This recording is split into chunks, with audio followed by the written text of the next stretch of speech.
Coucou les petites étoiles, j'espère que vous allez bien. Je vous retrouve aujourd'hui pour le book haul du mois d'avril. Il a été assez riche en réception, achats, mais il y a aussi beaucoup d'occasions, donc ça c'est plutôt chouette.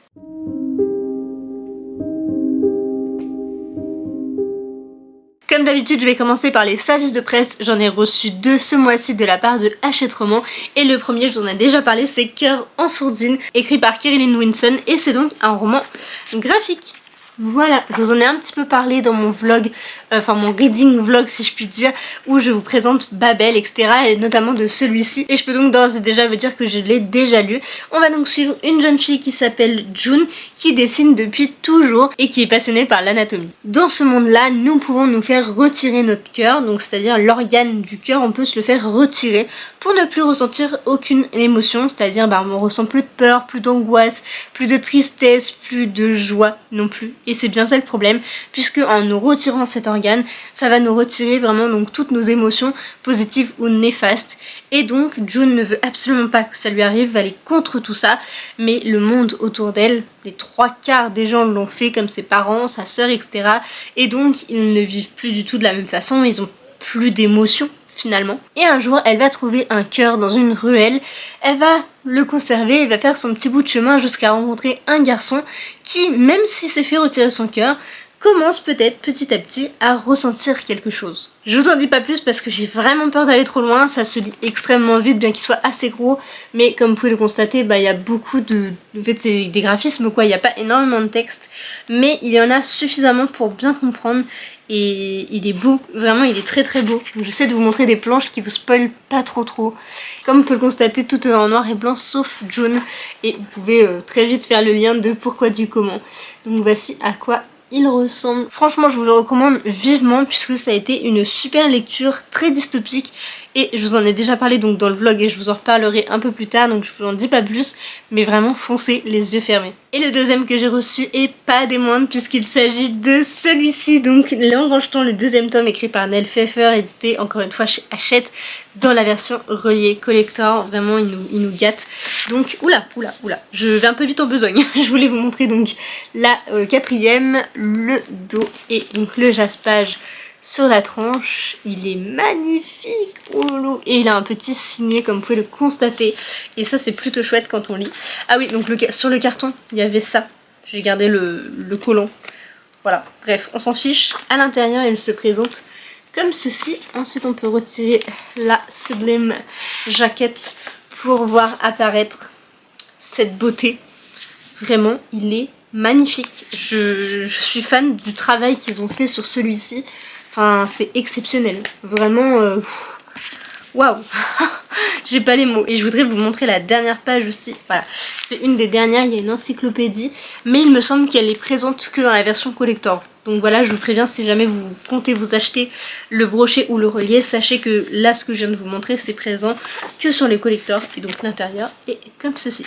Je suis tellement heureuse d'avoir le fin mot de l'histoire ici, la fin de la duologie, où l'on va suivre Sophie de la Pointe, qui a perdu son père et qui va donc devoir mener à bien sa mission, celle qu'il avait de remonter les horloges tous les jours au palais royal, jusqu'au jour où le frère du roi vient lui demander de réparer une de ses horloges et où le temps va basculer. Je vous en dis pas plus pour le résumé du tome 1, mais sachez que c'est un roman qui est vraiment exceptionnel. J'avais adoré, gros coup de cœur pour le premier tome et j'ai hâte de me plonger dans celui-ci, même si en même temps ça sonne la fin et j'aime pas beaucoup les fins.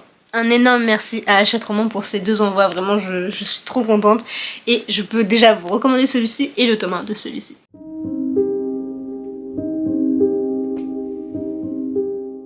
Passons donc à mes achats, il y en a un petit peu beaucoup, je dois l'avouer pour ce mois-ci. On va donc commencer par une précommande et un que j'étais obligée de me prendre, mais que j'ai extrêmement hâte de lire depuis que je l'ai en ma possession et même avant sa sortie. Et il s'agit de La Première Rose de Bloomstorm, écrit par Mary Hochard, édité chez Casterman. C'est donc le préquel de Sous les étoiles de Bloomstorm Manor et J'avais adoré, enfin vraiment coup de cœur pour le premier tome, presque coup de cœur, j'avais mis à l'époque, mais à l'heure actuelle je peux vous dire que ça a été un coup de cœur et donc j'avais trop hâte de retourner dans cette petite ambiance avec les personnages, notamment Stone, puisque là on va le suivre bien avant tout ce qui a pu se passer, donc dans son développement personnel, etc. Et j'ai trop hâte de pouvoir le découvrir. En plus il est magnifique, vraiment je fais que de l'admirer. Voilà, il est trop beau. Et il est un peu plus court quand même. Et en plus la pagination est quand même extrêmement bien chez Casterman. Et ça on adore. Le prochain que je vais vous présenter, c'était une précommande que j'avais faite donc avant le début du mois d'avril, si je dis pas de bêtises, pour avoir un petit objet que je vais vous présenter. Il s'agit donc de Check and Maze, écrit par Ali Hazelwood, édité chez Gallimard Jeunesse, c'est bien ça. Et vous en doutiez, je pense que j'étais obligée de craquer, et parce que il me tente énormément, mais aussi parce que ça se passe, enfin ça prend place, si je puis dire, sur les échecs, et j'ai trop envie de découvrir à la fois la plume de Ali Hazelwood, mais aussi cet univers que j'aime tant, un peu à la Inheritance Games, le jeu de la dame, tout ça, c'est vraiment un univers que j'affectionne et je suis sûre que je vais aimer. Et donc j'ai pu recevoir la belle tasse qui est donc comme ceci. Vraiment un énorme merci à Gallimard Jeunesse pour ses précommandes, vraiment je suis trop contente de l'avoir eu. Parce que quand je voyais les colis arriver, j'étais en mode mais non mais il est trop beau le mug, je le veux aussi pour pouvoir boire mes meilleurs cafés là-dedans. Et on avait donc une petite carte de remerciement, je sais pas si ça va faire le focus, mais vraiment trop chouette parce que déjà ça va faire mon petit marque-page. Et je vais avoir ma petite tasse pour accompagner ma lecture et ça, c'est trop bien. Dans cette histoire, on va suivre une jeune fille qui s'appelle Mallory qui a perdu son papa pour différentes raisons que je ne connais pas encore. Et donc elle s'était interdite de retoucher aux échecs, mais elle va devoir le faire. Alors je sais plus si c'est pour sa meilleure amie, une amie, enfin pour quelqu'un, elle va devoir rejouer aux échecs. Et elle va s'avérer tellement forte qu'elle va monter en grade jusqu'à affronter le meilleur joueur qui s'appelle Nolan, si je dis pas de bêtises. Et donc tous les deux vont faire plusieurs parties. Il va se demander comment cette personne qui sort de nulle part est aussi forte que lui, et une petite romance va se ficeler entre les deux. Je n'en sais pas plus, mais j'ai extrêmement hâte de le découvrir, vraiment si vous saviez. Là je trépigne d'impatience et je me dis c'est pas raisonnable, j'ai beaucoup de SP là à lire et il faut vraiment pas que je continue à me mettre en retard. Mais là franchement, j'en aurais pas eu, je me serais jetée dessus tellement il me tente. Et sur les échecs, vraiment, j'ai pas d'autres mots. Juste avec ça, j'étais conquise. Un autre roman où j'étais un peu obligée de craquer si on veut, vous allez comprendre, il s'agit de la version collector de Gardien des Cités Perdues. Oh là là là là, mon petit bébé, je l'aime déjà. Vraiment, le coffret est magnifique. Enfin, je vais essayer de le sortir. Je suis vraiment pas douée. Attendez, parce qu'en fait, il est bien plein, comme vous pouvez le constater.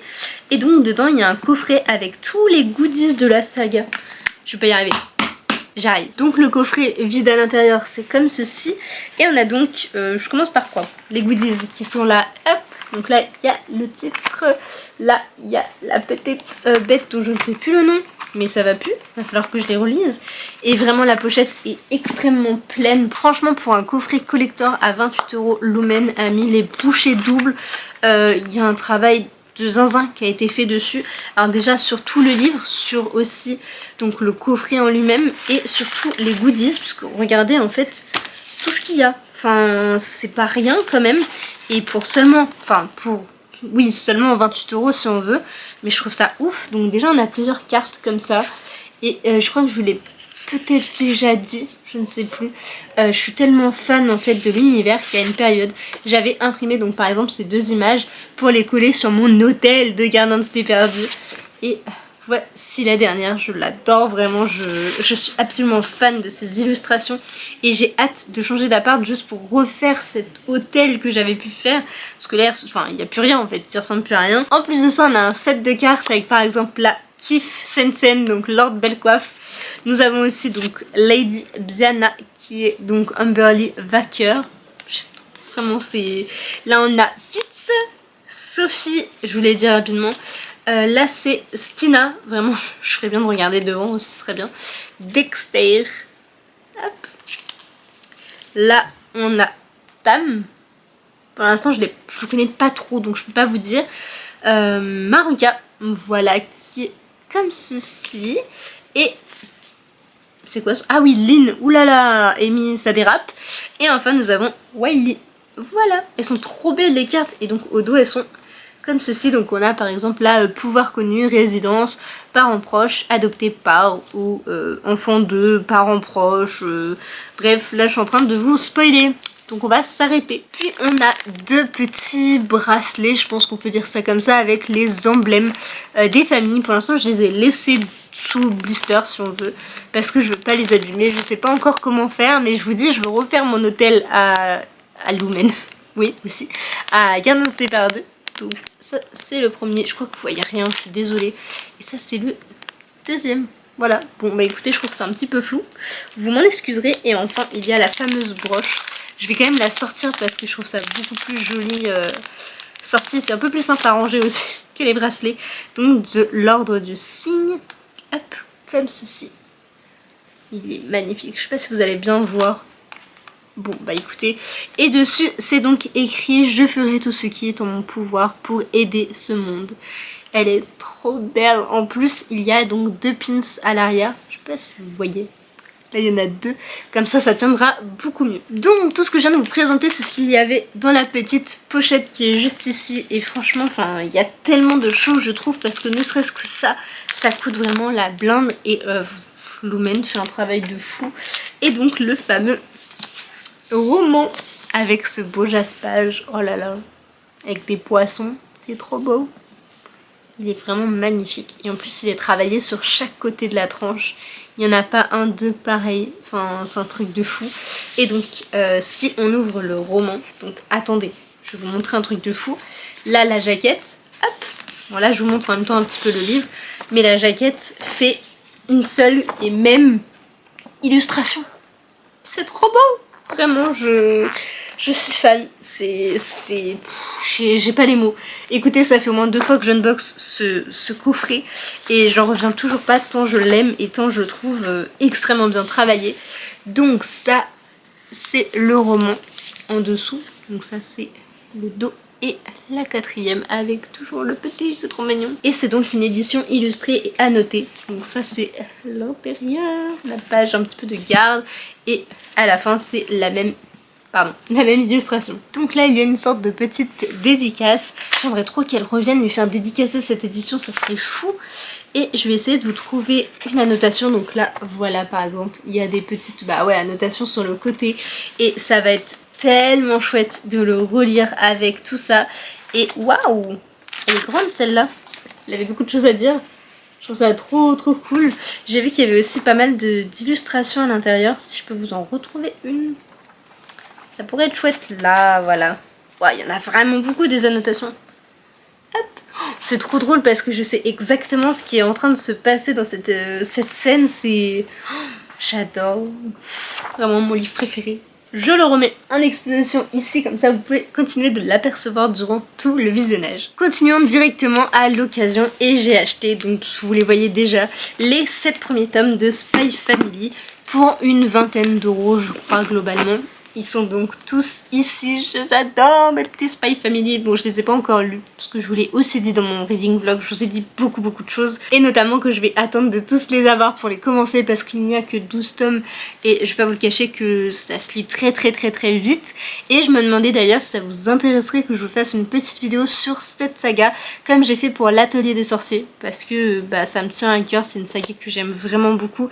Grosse addiction à cause de l'animé. Et c'est pour ça que j'ai craqué. Voilà, c'est donc écrit par Tatsuya Endo et édité chez Kurokawa. Voilà. Continuons dans les graphiques et cette fois-ci une vidéo est déjà prévue mais j'attends de recevoir un dernier pour pouvoir la commencer. Il s'agit des carnets de cerises. Ils sont presque tous là et c'est extrêmement lourd en vrai.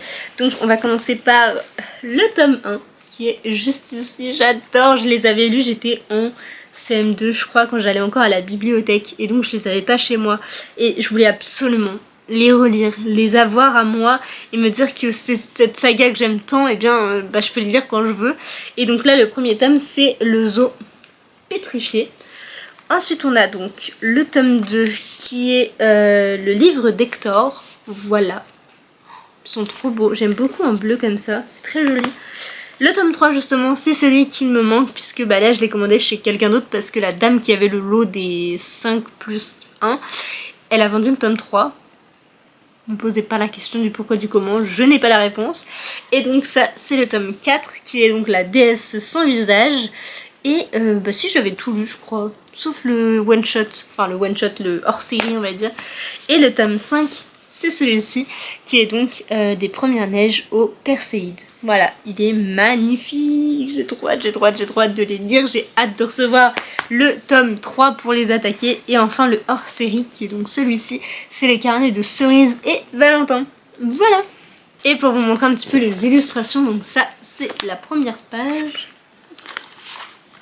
C'est vraiment un carnet, mais il y a aussi un peu le format BD, tout ça. Je me rappelle pas s'il y a beaucoup de texte ou pas, mais écoutez, j'ai hâte de pouvoir vous en reparler, vous les représenter un peu mieux, parce que là c'est un peu brouillon, je dois vous le cacher. Mais je vous en reparle très rapidement. Et enfin les derniers que j'ai à vous présenter, que je vous ai aussi parlé dans mon reading vlog. Je vous ai dit vraiment beaucoup de choses par rapport à tout ça, et pourtant il a duré que une semaine je crois, mais bon écoutez j'ai eu une grosse semaine apparemment. Et on va donc commencer par 2 romans que j'ai un petit peu shippés comme ça chez Hachette Roman quand j'y étais. C'était un événement en fait, et à l'entrée ils ont des grandes étagères où ils nous ont dit bah servez-vous, c'est un peu les invendus, ce qu'ils n'ont pas envoyé etc. Et bah écoutez j'ai trouvé 2 petites choses, à commencer par Ask Amy de Elisita Pindolia. Je vois pas très bien mais je crois que c'est ça, qui est un roman qui a été trouvé, entre guillemets, je sais pas comment on dit. Ouais, trouvé sur Webtoon. Et en fait il n'y a pas énormément de texte. Mais en fait Ask Amy c'est une application où on peut parler anonymement. Voilà, je n'en sais pas plus, je l'ai pris et je voulais le lire parce que la fille, enfin en tout cas ça s'appelle Amy, donc voilà, il n'y a pas trop d'explications à avoir. Et enfin le deuxième que j'ai pu trouver, que je trouvais fort sympathique, c'est celui-ci, donc un petit roman pour les tout petits, très jeunesse, une pincée de magie pour Noël. C'est donc une histoire signée, c'est-à-dire signée pour la langue des signes. Et donc là, bah, en plus c'est une histoire de Noël, donc ça tombait à pic. Mais voilà, par exemple, donc là vous avez le texte. Et ici vous avez donc des mots qui sont signés, donc là c'est biscuit et gâteau et il faut faire quelque chose comme ça. J'ai pas encore découvert l'histoire, comment c'était signé etc, mais je trouve ça hyper intéressant comme principe. C'est un roman à partir de 6 mois à 4 ans, voilà c'est ce qui est écrit derrière, donc vous pouvez vous fier à ça. Et franchement j'aimais tellement l'idée que je me suis dit bah let's go, prends ça, parce que ça peut être utile à la fois pour toi pour apprendre la langue des signes, mais aussi pour peut-être tes enfants plus tard, tes neveux et nièces ou que sais-je, enfin... Il y a bien des enfants autour de moi, donc franchement il n'y a pas de souci, je me suis dit ça pourrait être vraiment chouette. Et aussi de vous en parler parce que je l'ai absolument pas vu passer et je trouve ça dommage parce qu'en vrai il a l'air plutôt sympathique. Et enfin les 2 derniers que je vais vous présenter sont aussi de l'occasion, que j'ai trouvé chez Gibert quand j'y étais la semaine du 20 avril, quelque chose comme ça. Et à la base je m'étais fixé un budget de 10 €. Donc le premier passait amplement. Il s'agit des Royaumes Sauvages, apprentis malgré lui de Amanda Foody, édité chez Casterman, qui est donc une des autrices de All of Us Villains. Donc je trouvais ça trop cool de pouvoir la découvrir dans un jeunesse, mais c'était pas vraiment volontaire à la base, mais je voulais absolument le lire. Donc là c'est chose faite et rentré dans mon budget, donc j'ai craqué.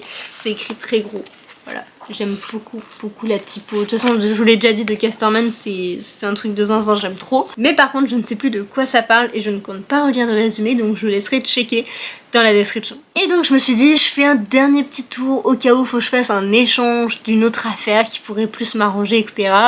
Finalement, je suis repartie avec 2 et c'est donc Le Tour du Monde en 80 jours, écrit par Jules Verne évidemment, je sais même pas pourquoi je regarde, édité chez Larousse dans une sublime édition, qui fait un peu dans la même collection, la même ambiance, si on veut, que Les Trois Mousquetaires, mais il est là-bas, je peux pas vous le montrer. Voilà, il est très beau, il est tout petit, ça m'a vraiment étonnée pour le coup. Et je vais pas vous redonner l'histoire de Jules Verne, mais il est superbement illustré. Donc là par exemple pour juste Sommaire, je trouve ça trop chouette, il est très beau.